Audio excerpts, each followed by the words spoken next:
you have already died. And that's not necessarily to say that you are dead right now because you're watching this video, but rather that you've gone through so many different stages throughout your life. And not only have you been replaced cell by cell over time, you've also been changed by experiences. And those experiences have changed your life moving forward permanently. And in this video, I'm going to be drawing from my own personal experiences, so just keep in mind that this might not directly apply to you, but I think it's going to help me understand myself better, and it might help you understand yourself better. For me, life as a kid was really weird. It was a lot of hardship, a lot of trauma. Unfortunately, my mom was addicted to drugs, and she also had a lot of different partners throughout her life. So I had a very strange experience going through a bunch of different father figures that were present and not present. And it was, I don't know. And when I try and recall some of my earliest memories as a kid, it's pretty cloudy, but I do have some good memories. I've got some embarrassing memories. I've got a lot of scary memories. I don't know if I can really call them traumatic yet at this point, but they were traumatic in a way. I think one of my craziest memories to look back on is I was in the car with my parents. They were arguing, they were fighting.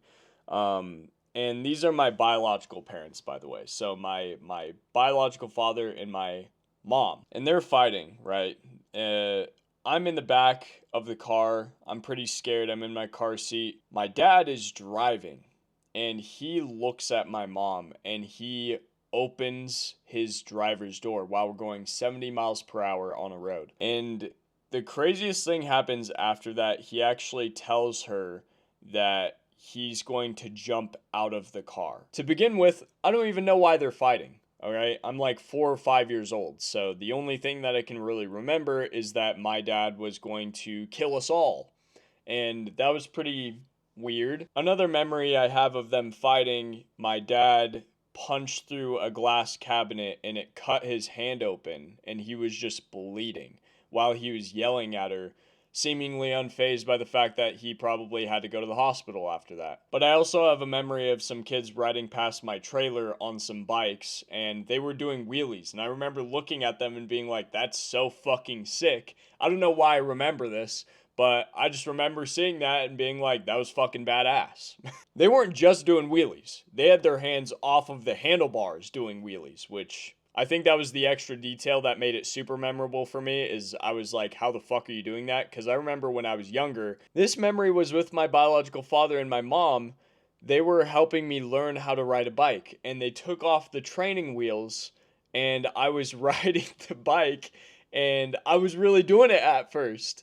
And then I started tilting and I crashed, and I actually got a black eye because I hit my face into the concrete. And after that, it was so traumatic for me to ride bikes that I never actually picked it up until I was like 11 again, which is crazy. And I also remember as a preteen throughout my teenage years and partially throughout some of my adult years, I went through the most amount of trauma that I've ever experienced in my entire life. I remember one day I woke up and I was getting my siblings ready for school. I have a brother and a sister.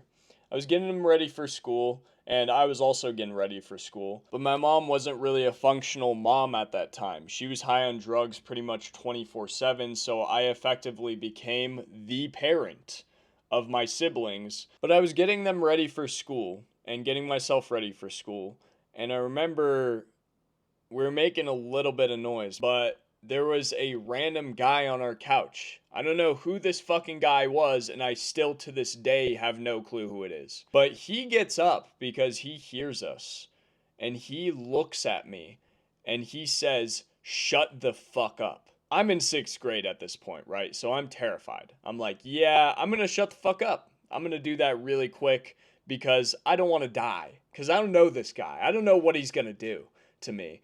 And my mom was upstairs sleeping. She has no clue that this happened, and I don't know if I even ever told her about this. But I was terrified. And so I shut the fuck up and I got my my brother and sister ready for school, got myself ready for school, and I don't even know how we got to school. And that leads me to another story where I had to wake my mom up out of her sleep because we needed to be taken to school, and it was already school had already started at this point. All right. We were late as hell to school. I couldn't wake her up because she was deep in her sleep, also on drugs.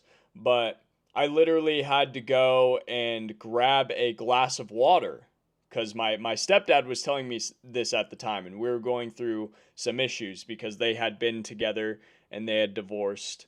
And right now, my main caretaker, the person that actually was able to care for me as a parent half the time because the custody was split, was my stepdad. So I picked up a glass of water like he told me, and I splashed it on her. And she was not happy, but she wasn't mad at the same time. She was confused more so. She got up. She didn't say anything to me. She took us to school just completely dead silent.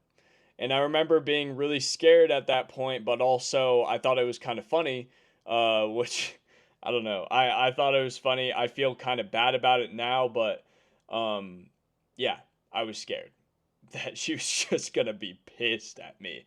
But I think the reality set in that I was being influenced by my stepdad to do it to her, and so she might have been more angry at him than me. I don't know. But I also remember some of the good times. Even though my mom was on drugs, when she was sober, she would listen to music with me. And even now, I kind of look back on it and I remember those songs. And I listen to those songs to this day, and they make me feel.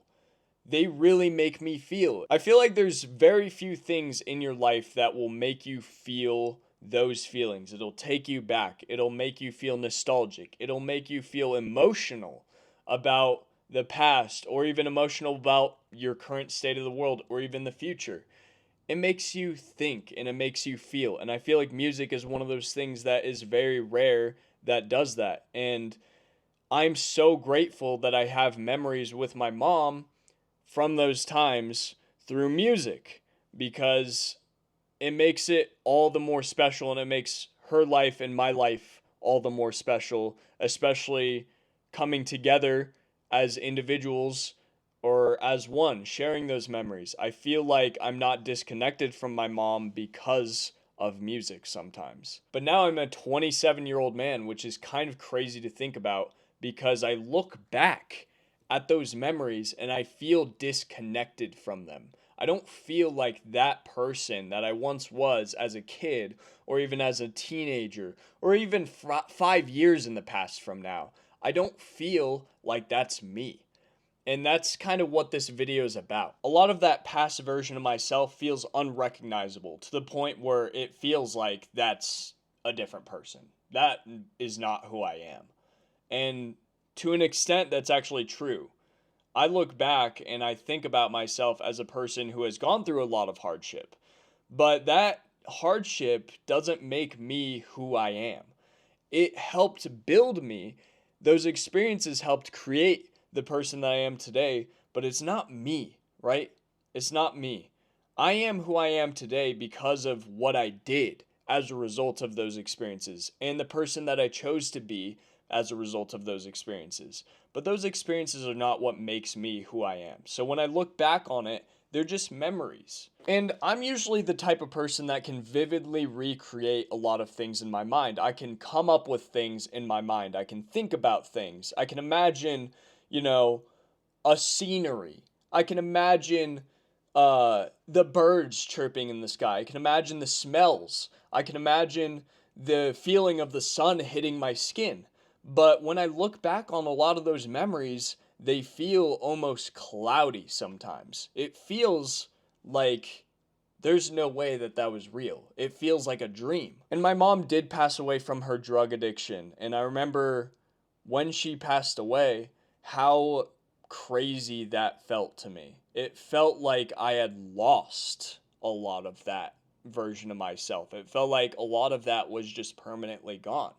And I think I had a little bit of an identity crisis sometimes because I look back on it, like I said, and I feel disconnected from those memories. And I feel like she was a catalyst to a lot of those memories. She was a person that, a tree branch for me to cling on to.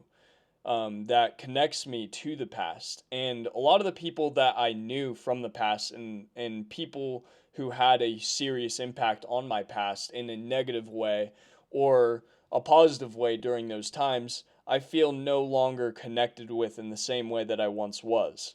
Um, and that's kind of the same thing with like my stepdad at the time. He was a hero to me. He was a person that I looked at and was like, thank you for being here through all this hardship. But simultaneously, he's a person that I look at and he is evil to me. He is a person that I will never forgive. And I think about that a lot because he himself, I don't know how I went through these emotions of duality where he is simultaneously a person that has had such a positive impact in my life, but simultaneously has had such a negative impact in my life and has changed how I was as a child. And I think about that a lot. He actually influenced a lot of my beliefs, which is kind of typical for parents. You know, a lot of the beliefs that you have are usually the ones passed down to you. And he had a hugely negative impact on my perception of my mom at the time. He would tell me that she doesn't love me because she would choose drugs over me. What he didn't understand was what she was going through. And what I didn't understand was what she was going through.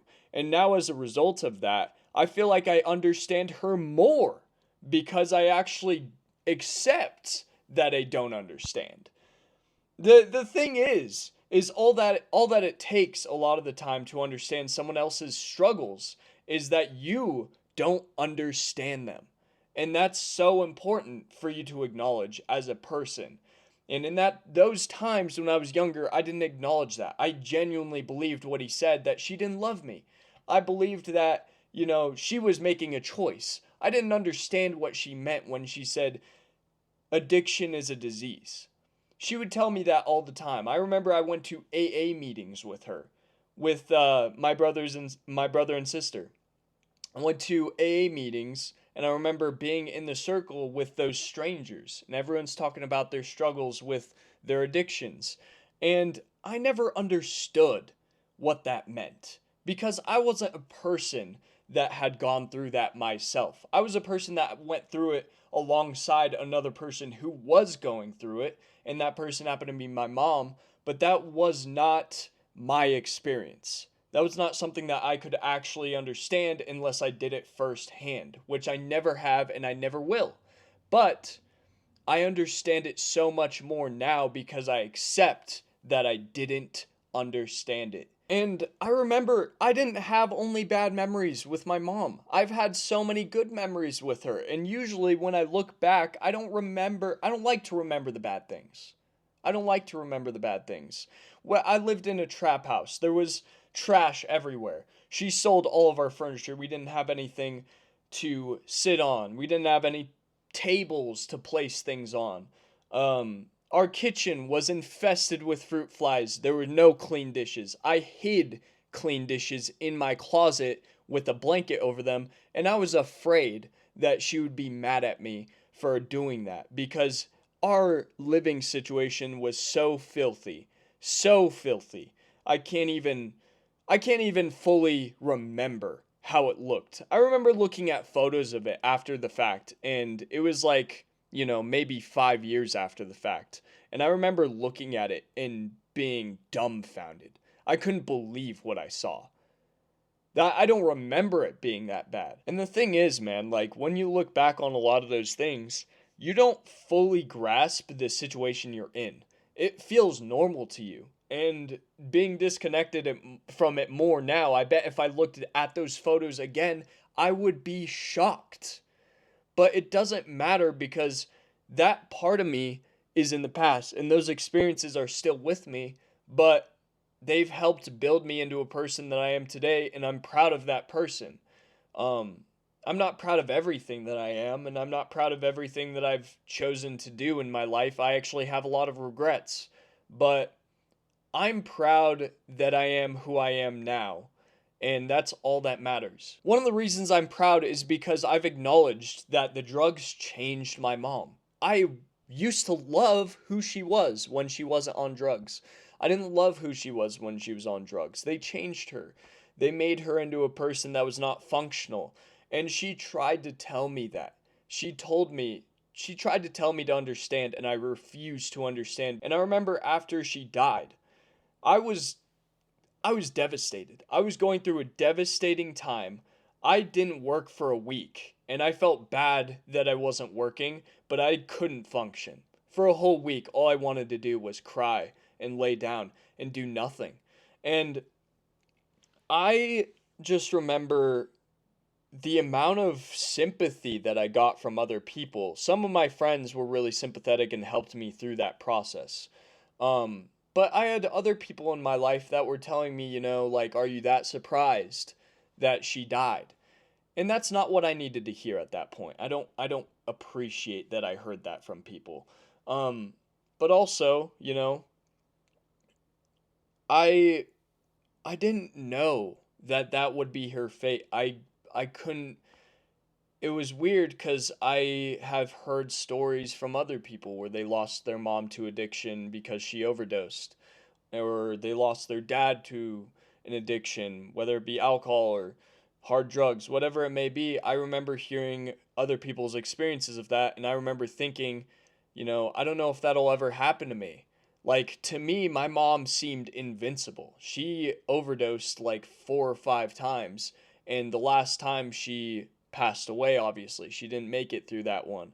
But she did it over and over and over again. Her battle was long winded. She had gone through the recovery process more times than I can remember.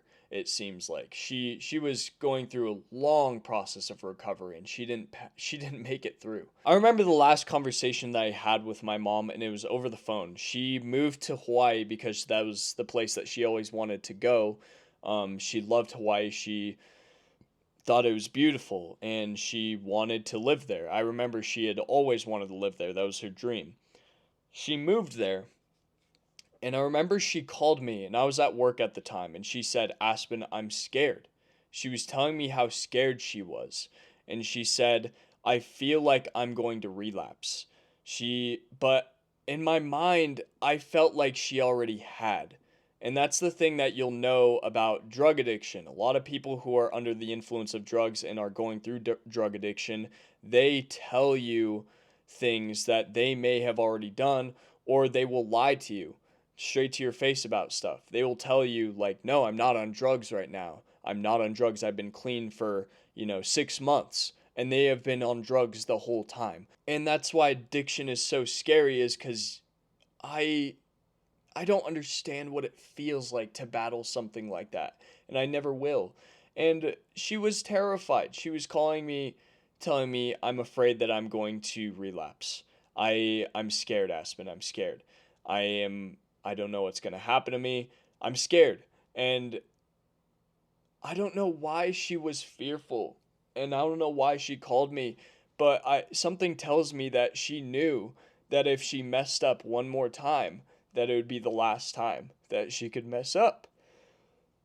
And I think about that, and it hurts. It hurts because when I was talking to her, I didn't have the conversation that I wanted to have with her for the final time. That's not the conversation that I wish I had, because I told her I don't know what to tell you. I told her I didn't know what to tell her. And I also told her that she needs to get some hobbies. She needs to distract her mind from the addiction, as if I had any understanding of it, and I didn't have an understanding of it. And I was frustrated. I was frustrated with her that she was calling me about this, but I didn't know. I didn't know that it would be the last time that I was going to talk to her. And that's why it's important to have a level of understanding that's greater than yourself. You need to understand things from an outside perspective and be comfortable with accepting that you don't understand. That's so important, because the fact that I didn't has now given me this memory of her.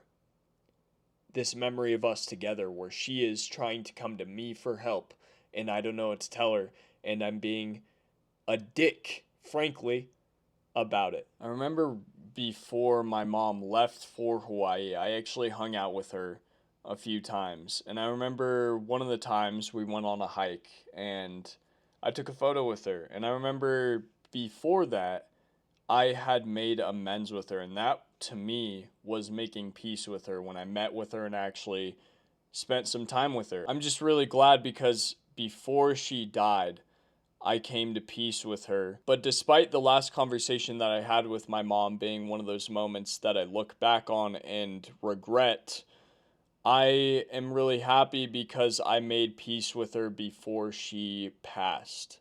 And that to me was really important because I wanted to move past from my previous self. Part of that was because my judgment was being clouded by other people. They were telling me how I should feel about her and how that she didn't love me and all of these things.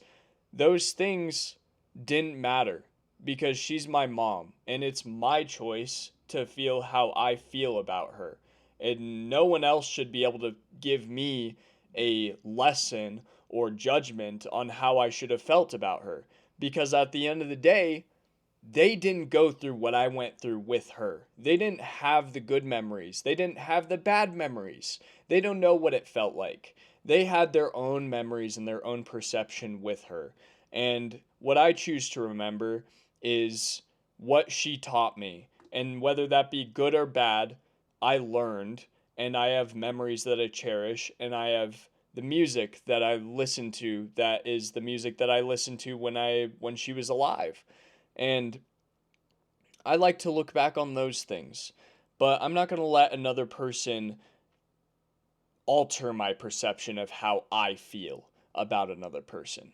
And that's something that I learned. And when I learned and accepted that, I came to terms with the past. And it was my way of kind of disconnecting myself from the past. And I'm pissed at myself for having that conversation with her that last time and not trying to come from a place of more understanding yet again.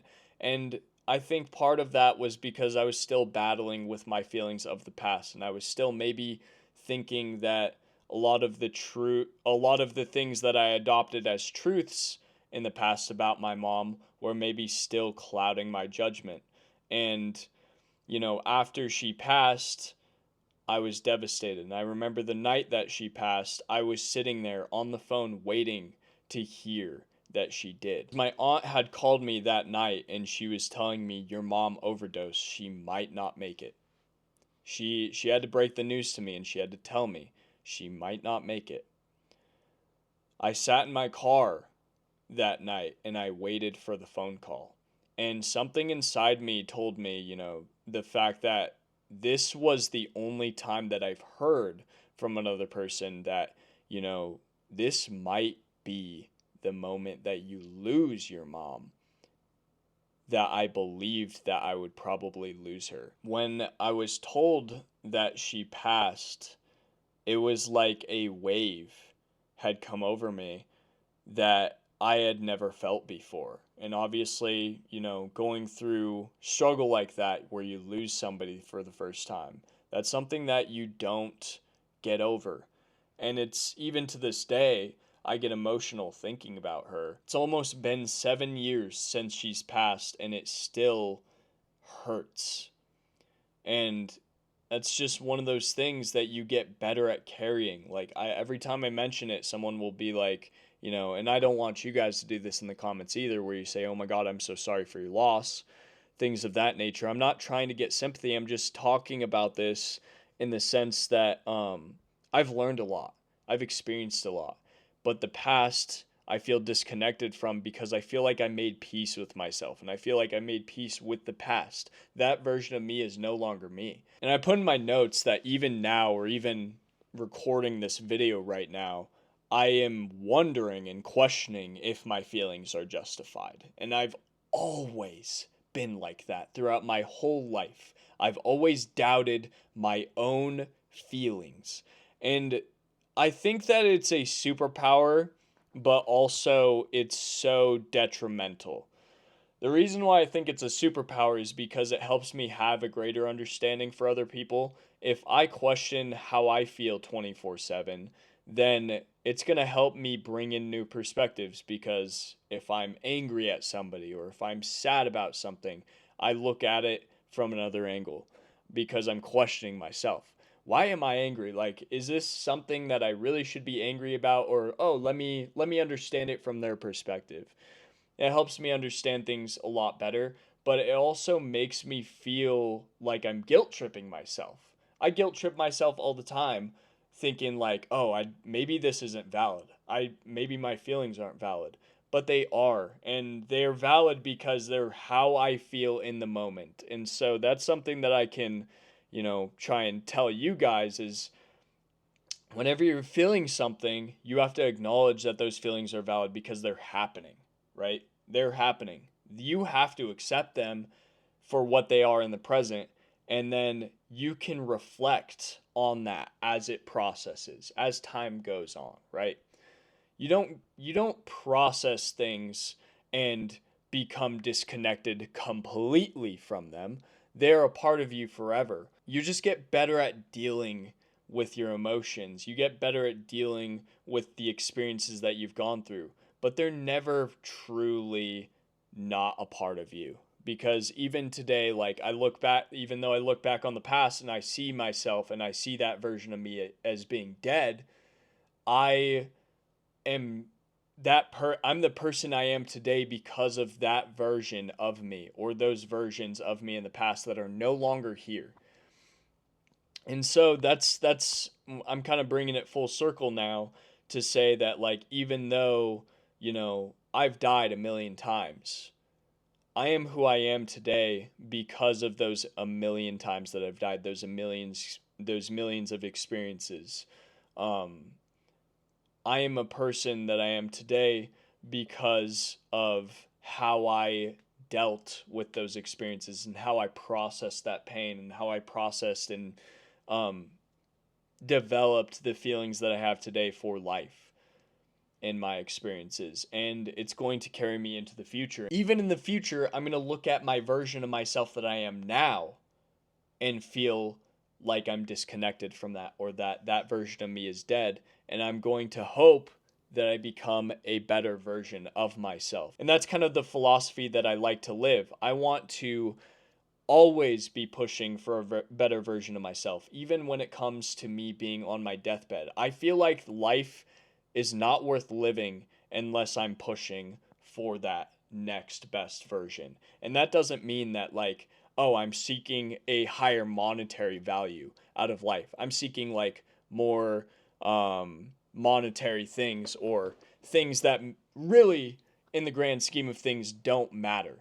I'm seeking a version of myself that I can look at and be proud of in every moment. And I don't even know what that end goal really is in the grand scheme of things. I'm just trying to pick up a piece, one piece at a time, and get better and better and better and better. And the person that I am on my deathbed is the person that I've always meant to be. And I think I'm going to leave it at that, because this video was a really deep kind of video for me to go through. I had some notes that helped guide me through what I was saying, but I really was just talking from the heart and just letting my emotions fly, letting my thoughts fly out of my head. I feel like I've been going through a lot of emotions recently, and I've been going through a lot of struggles recently, and I'm kind of making this to remind myself that the struggles that I'm going through right now are just another challenge that is ready to be overcome. It's a challenge that, I've already gone through so many challenges. Why can't I conquer another? And so this is to remind myself that um I need to be strong throughout these moments of hardship. And I feel like the same thing goes for all of you guys. Like, get the help if you need it, but we need to be strong for our child self. Looking back on life, I look back at my younger self and I have so many things that I want to accomplish in my life when I'm a kid, right? And those goals might not be the same, but we have to make that version of ourselves proud, and we have to make it to the finish line, whenever that may be. And who knows when we're going to die, right? Who knows when this story will actually end for us? Whatever God you might believe in, all that matters is that you live this life to the fullest, whatever that means to you. As long as you're not hurting other people, but really it's just if you have a deep, deep feeling within yourself that you are improving and becoming the version of yourself that you're meant to be on your deathbed. And, we could die tomorrow. So start today. You could die 5 minutes from now. So start right now. There's no reason to not live that way. And I feel like if you're not living that way, then you're missing out. You want to see that future you that has everything figured out and has all the goals. And, as an adult, we don't have anything figured out in the grand scheme of things. You realize that you're still living your first life. Every experience to you is still novelty because you're aging. You're becoming that next version of yourself actively, as long as you're pursuing it actively. But it's all novelty for us. Every moment that we live is a new moment. It's something you haven't experienced. You have to also recognize that in the moments that you're living your life, you are passing by. It is limited, the time that you have here. And those moments are novelty because it's another breath to breathe. It's another moment that you're here. It's another moment that you're present. Whether you're present or not mentally, stop scrolling on reels, but you have to really be present in these moments because you got to make that child version of yourself proud. And if you don't do it for him, you know what I mean, then what's the point? You've made it this far, you can make it farther. But yeah, I'm gonna end the video here. Thank you guys so much for watching, and I hope that this helped you, and I hope that it helps me in the future. I'm excited to look back on this, 10 years from now and feel different. But yeah, I love you guys. See you later.